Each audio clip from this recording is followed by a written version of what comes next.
పెళ్లి 51% మంచిదా? బ్రహ్మచర్యం 49% మంచిదా?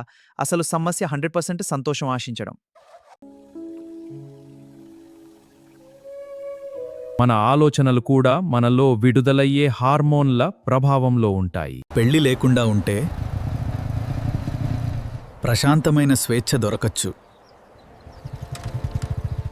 ఇది చాలా ఎక్కువగా ఉంది. నేను లెక్కిస్తున్నా. కాని వంటకి సరిపోదు. నా జీతం పెరిగితే చూద్దాం, కలిసి చూద్దాం. అవును, కలిసి. పెళ్లి చేసుకుంటే సవాలుంటాయి, కానీ వాటిని కలిసి జయించే అనుభూతి కూడా ఉంటుంది. జ్వరంతో మంచంలో పడుకున్నప్పుడు మన వాళ్ళ స్పర్శ ప్రకృతి ఇచ్చిన గొప్ప ఔషధం. పిల్లల వల్ల వచ్చే కష్టాలు చెబుతారు, కాని వాళ్ళు ఇచ్చే ఆనందాన్ని మాటల్లో చెప్పలేరు. ఏ నిర్ణయమూ 100% సంతోషం ఇవ్వదు. ఎంచుకున్న దారిని అర్థవంతంగా జీవించాలి. నమస్కారం.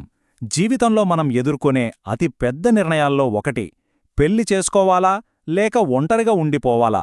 దీన్ని ఏదో గెలవాల్సిన ఒక ఆటలా కాకుండా మన మెదడులోని జీవశాస్త్ర అవసరాలను, ఆ బ్యాలెన్సింగ్ గేమ్ను ఒక అద్భుతమైన ప్రయాణంగా ఈ విశ్లేషణలో మాట్లాడుకుందాం. సరే, ఇంక ఏమాత్రం లేట్ చేయకుండా అసలు విషయంలోకి వెళ్ళిపోదాం. 25 30 ఏళ్ల వయస్సులో ఉన్నప్పుడు ఒక పెద్ద భయం వెంటాడుతుంది కదా. నేను తీసుకునే నిర్ణయం 100% కరెక్టవ్వాలి, అందులో ఎలాంటి తప్పులు ఉండకూడదు అనిపిస్తుంది. కాని నమ్మండి, అలాంటి ఖచ్చితమైన, ఎలాంటి లోపాలు లేని పర్ఫెక్ట్ లైఫ్ చాయిస్ అంటూ ఏదీ ప్రపంచంలో లేదు. మనం ఎప్పుడూ 100% లాభం లేదా 100% సంతోషం కావాలని ఆశిస్తాం. కాని వాస్తవం వేరు. ఒకగడ వైవాహిక జీవితంలో 51% లాభాలుంటే స్వేచ్ఛగా ఒంటరిగా జీవించడంలో ఒక 49% లాభాలుంటాయి. అంతే తేడా. ఇక్కడ మనం అర్థం చేసుకోవాల్సిన అసలు పాయింట్ ఏంటంటే, ప్రతి నిర్ణయంలోనూ ఏదో ఒక చోట మనం రాజీపడాల్సిందే. ఈ ట్రేడ్ ఆఫ్ అనేది తప్పదు. సరే, మరి మనం ఈ నిర్ణయాలు ఎలా తీసుకుంటాం? అంతా లాజిక్ అనుకుంటే పొరపాటే. ఇక్కడే అసలైన మ్యాజిక్ జరుగుతుంది. ఆక్సిటోసిన్. ఈ పేరు మీలో చాలామంది వినే ఉంటారు. మనుషుల మధ్య ఏర్పడే ఎమోషనల్ బాండింగ్కి, ఆనందానికి వెనుక ఉండే ఒక పవర్ఫుల్ అదృశ్య శక్తి ఈ హార్మోన్. మనకొక తోడు కావాలన్నా లేదా స్వేచ్ఛ కావాలన్నా మన ఆలోచనలను నడిపించేది పక్కాగా ఈ జీవశాస్త్ర రసాయనాలే. అయితే ఇక్కడ విషయం ఏంటంటే, ఈ ఆటలో కేవలం ఆక్సిటోసిన్ మాత్రమే లేదు. సెరటోనిన్, ఎండార్ఫిన్స్, టెస్టోస్టిరోన్, ఇంకా ఈస్ట్రోజన్ లాంటి విభిన్న హార్మోన్ల కాంబినేషన్ ఒకటుంటుంది చూశారా. అది మన ఎమోషన్స్ని కంట్రోల్ చేస్తూ మనల్ని వేర్వేరు జీవిత మార్గాల వైపుకు నెడుతుంటుంది. అసలు ఈ కెమికల్ గైడ్స్ చేసే మాయాజాలం అంతా ఇంతా కాదు. దేనికదే చాలా ప్రత్యేకం. ఈ కెమికల్స్ వల్లే మనం 2 రకాల జీవితాలను ఇష్టపడుతూ ఉంటాం. ఒంటరి జీవితం అనంగానే పెద్దగా బాధ్యతలుండవు, ఒక ప్రశాంతమైన ఫీలింగ్ కదా. అదే ఒక కుటుంబం ఉందనుకోండి, సవాళ్లు ఎక్కువే ఉంటాయి. కాని వాటన్నింటినీ కలిసికట్టుగా దాటుకుంటూ వెళ్తుంటే అదొక గొప్ప థ్రిల్. మీ మెదడుకు ఆ ప్రశాంతత కావాలా లేక ఛాలెంజెస్ ఇచ్చే కిక్ కావాలా అనేది కంప్లీట్గా మన బయలాజికల్ అవసరాలను బట్టే మారుతుంటుంది. ఇక్కడ ఒక ఆసక్తికరమైన కాంట్రాస్ట్ ఉంది, గమనించారా? పెళ్లైన వాళ్లు తరచుగా పిల్లలను పెంచడం ఎంత కష్టమో, ఇల్లంతా ఎలా చెల్లాచెదురుగా ఉంటుందో అని కంప్లైంట్ చేస్తుంటారు. వాళ్లకు పడే కష్టాలు అందరికీ కనిపిస్తాయి. కానీ ఒక బిడ్డ పుట్టినప్పుడు వాళ్ల మెదడులో రిలీజ్ అయ్యే ఆ ఆక్సిటోసిన్ రష్ ఇస్తుంది చూసారా, ఒక అనిర్వచనీయమైన ఆనందం. దాన్ని మాత్రం వాళ్లు మాటల్లో అస్సలు చెప్పలేరు. ఆ కెమికల్ రియాక్షన్ ఎక్స్పీరియన్స్ చేసిన వాళ్లకే ఆ సీక్రెట్ తెలుస్తుంది.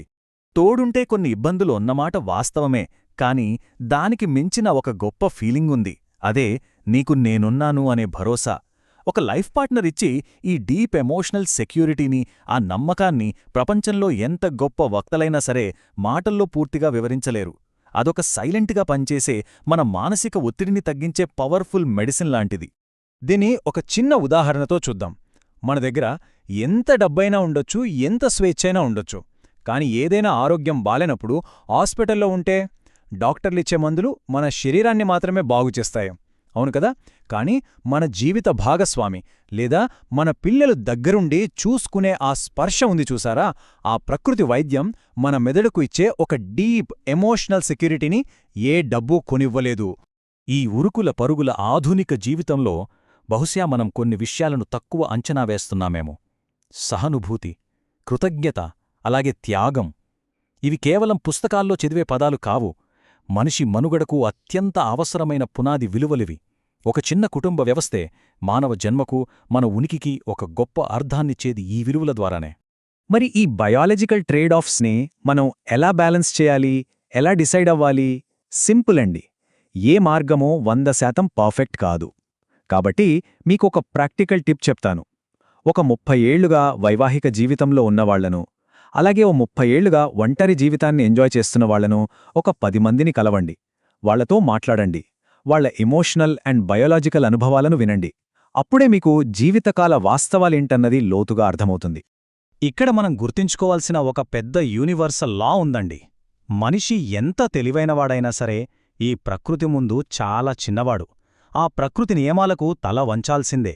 వాళ్ళు మాజీ అధ్యక్షులైనా సరే, మనలాంటి సామాన్యులైనా, లేదా పక్కింటి శర్మగారైనా సరే, ఈ లైఫ్లో అందరూ ఎక్కడో ఒకచోట కొన్ని రాజీలు పడక తప్పదు. ఇది అందరికీ వర్తించే రూల్. ఇంకో క్రేజీ థాట్ చెప్పనా? అసలు ఈ తరం యువతలో పెళ్లి పట్ల, కుటుంబం పట్ల కనిపిస్తున్న ఈ సందిగ్ధత కేవలం వాళ్ల పర్సనల్ చాయిస్ మాత్రమే కాకపోవచ్చు. బాగా ఆలోచిస్తే విపరీతంగా పెరిగిపోతున్న ప్రపంచ జనాభాను బ్యాలెన్స్ చేయడానికి సాక్షాత్తు ఆ ప్రకృతి ఆడుతున్న ఒక అద్భుతమైన బయోలాజికల్ స్ట్రాటజీ ఏమో అనిపిస్తుంది కదూ. ఖచ్చితంగా ఇది ఆశ్చర్యపరిచే విషయమే. ఫైనల్గా మనం తెలుసుకోవాల్సింది ఒక్కటే: జీవితం అంటే ఏదో పర్ఫెక్ట్ ఆప్షన్ని వెతుక్కోవడం కాదు, మనం ఎంచుకున్న దారిలో ఒక పర్పస్తో అర్థవంతంగా జీవించడం. మన బయోలాజికల్ అవసరాలను బట్టి ఈ ట్రేడ్ ఆఫ్స్ని యాక్సెప్ట్ చేసి నిబద్ధతతో ముందుకెళ్లడమే అసలైన ప్రయాణం. అయితే దీన్నంతటినీ చూశాక ఒక ఆసక్తికరమైన ప్రశ్న మిగిలిపోతోంది. భవిష్యత్తులో మనం మానవ పరిణామాన్ని నడిపించేది మనుషుల మధ్య ఉండే ఈ భావోద్వేగ బంధాలా, లేక ఇప్పుడిప్పుడే పెరుగుతున్న ఒంటారితనపు స్వేచ్ఛ? దీని గురించి మీరే ఆలోచించండి.